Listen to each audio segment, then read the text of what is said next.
ესე იგი, ჩამოვედი ბრიუსელში, ძალიან კარგად ვგრძნობ თავს, მაგრამ შარო საიდან მოდიხარ, რომ ეხო ყოველთვის სადღაც შარში უნდა გავყო თავი, ისე ხო არ შემიძლია.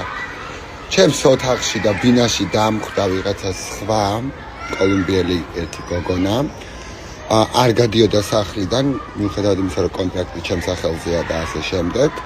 9 რიცხვამდე უნდა გამაჩეროთო, ვერსად ვერ გავალო, კაროჩა ესეთი ამბები დაიწყო და 9 საათი ვერ გაგაჩერებ საყვარელო, მე ვუთხარი სასწრაფოდ ბინა დამიცალე, არჩენი მე პატრონე მაინტერესებს, არ არის კონტრაქტი ჩემს სახელზეა მეთქი.